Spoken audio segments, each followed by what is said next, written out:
Bismillahirrahmanirrahim. Assalamu alaikum. I'm Subal Khan, presenting my 16th lecture of class 3 from New Oxford Social Studies. Unit number 3, Work and Money, lesson number 9, Money and Banks, page number 48, 49 and 53. Showing you your book title page. Okay, our topic is lesson number 9, Money and Banks. Money and banks में क्या है हमारे पास, हम पढ़ेंगे सबसे पहले वो ज़माना जिसमें ना पैसे होते थे, मीन ना करेंसी नहीं होती थी, कुछ भी नहीं होता था, तो लोग किस तरह अपनी सर्वाइविंग करते थे, कैसे रहते थे, लिविंग करते थे अपनी।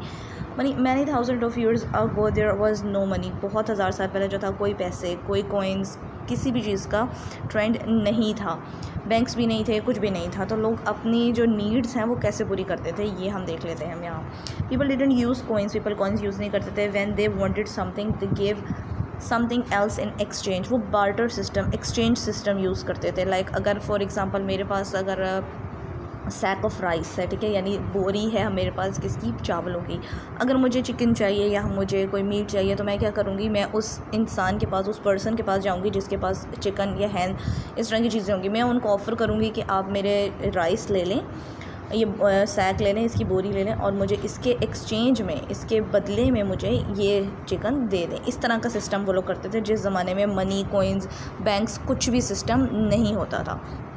For example a man could exchange some chickens for a goat और a sheep as it is. देखो ये देखें, उनको अगर चिकन की ज़रूरत थी तो उन्होंने शीप की या मीट की ज़रूरत थी, उन्होंने क्या किया, चिकन को देकर गोट या शीप ख़रीद ली। Useful things had a greater value, कहने जो इस तरह की चीज़ें होती हैं ये हमेशा से ही यूज़फुल रहती हैं, इस्तेमाल की चीज़ें जो होती हैं वो हमेशा से वैल्यूएबल रहती हैं। People who owned land were also rich because they had crops and animals which were something of value to exchange, कहने जिनकी अपनी ज़मीनें थी, जो क्रॉप्स ग्रो करते थे, उनकी अपनी एक वैल्यू थी, क्योंकि लोग अपनी चीज़ें बेचते थे, उनके पास आके लाइक एक्सचेंज करते थे और उनकी चीज़ें ख़रीद लेते थे, तो ये वैल्यूएबल चीज़ें थी बहुत ज़्यादा। This system of exchanges goods was knowing as barter, underline this, ये बार्टर सिस्टम कहलाता है, ठीक है, बार्टर सिस्टम कि आप मेरी चीज़ ले लो और मुझे अपनी चीज़ दे दो जो आपको ज़रूरत है। इस तरह बहुत सी चीज़ें वो लोग ऐसे करते थे। क्लोथिंग की ज़रूरत होती थी तो वो अपने कुछ जो वेजिटेबल्स होती थी या कुछ उनके पास होती थी वो सेल करके, सेल इन द सेंस उनको बार्टर सिस्टम में देते थे, उनको एक्सचेंज में देते थे कि आप ये ले लें और हमें इस चीज़ की ज़रूरत है, हमें ये चीज़ प्रोवाइड कर दें। अच्छा जी, बार्टर वर्स, okay, look at this first, this is the market place. यहाँ लोगों ने अपनी अपनी गुड्स उठाई हुई, यानी अशिया उठाई हुई हैं, चीज़ें उठाई हुई हैं बेचने के लिए। यहाँ पे वेजिटेबल्स, फ्रूट्स वगैरह सब पड़े हुए हैं, जिसको जो ज़रूरत होती है अपना सामान लेकर आता है, वो देता है और उसके एक्सचेंज में, उसके बार्टर में दूसरा सामान ले जाता है। Barter was also done in exchange for work, barter system जो है वो काम के लिए भी यूज़ होता था। Land Lord hired workers, land Lord जो मालिक मकान होते हैं वो वर्कर्स को हायर करते थे as payment for their work. They were given grain और वेजिटेबल्स, उनके लिए क्या होता था, जो मालिक मकान होते थे, जो वर्कर वो हायर करते थे, उनको क्या देते थे, ग्रेन यानी अनाज देते थे और वेजिटेबल्स देते थे, क्योंकि मनी और उस तरह का सिस्टम तो होता ही नहीं था उस ज़माने में। The workers could then exchange the grain from the other goods, फिर क्या होता था कि उनको अगर ग्रेन की ज़रूरत यानी अनाज की ज़रूरत नहीं होती थी, वो किसी और के पास जाते थे और वो वहाँ से कोई और चीज़ उठा लेते थे अपना अनाज देकर।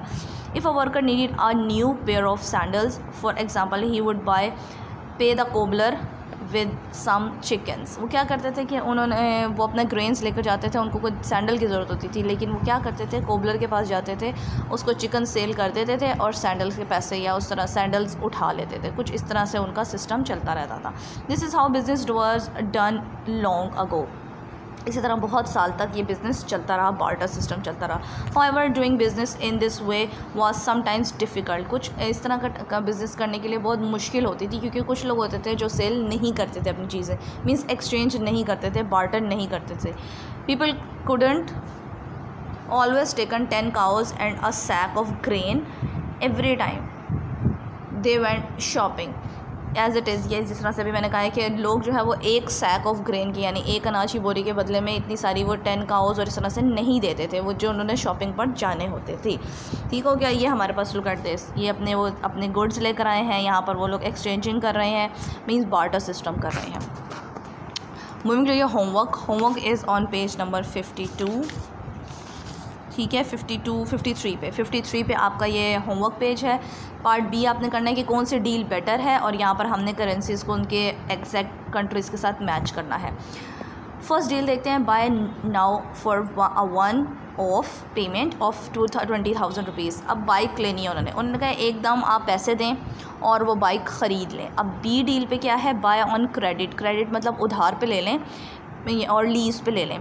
पे 1,000 rupees now and take it home, complete your payments by paying 1,000 rupees each month for 20 months. और 20 महीने तक हज़ार रुपया दे देकर आप अपनी वो पूरी कर सकते हैं। कौन सी डील आपको बेहतर लगती है ये आप टिक कर दें इसके ऊपर। डील बी आपको सही लगती है या डील ए आपको ठीक लगती है, जो ईजी आपको लगती है वो आप टिक कर देंगे इस पर।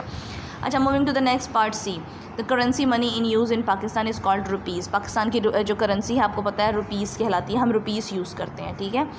Find out what the other currencies of other countries are called. Okay, हमारे पास डिफरेंट कंट्रीज़ हैं, we have different countries, we have to match their currencies, ठीक है। हमने उनकी करेंसीज के साथ उनकी कंट्रीज़ को मैच करना है। The United states of America, America में यूएसए में क्या यूज़ होता है, डॉलर्स यूज़ होते हैं, सो ये हमने इसको मैच कर दिया। यूनाइटेड किंगडम, लंदन में क्या यूज़ होता है, पाउंड यूज़ होते हैं। जापान में यन, ठीक है, YEN वाला यन। सऊदी अरेबिया में रियाल यूज़ होते हैं। चाइना में यॉन यूज़ होते हैं। ठीक हो गया, thank you so much, done for today.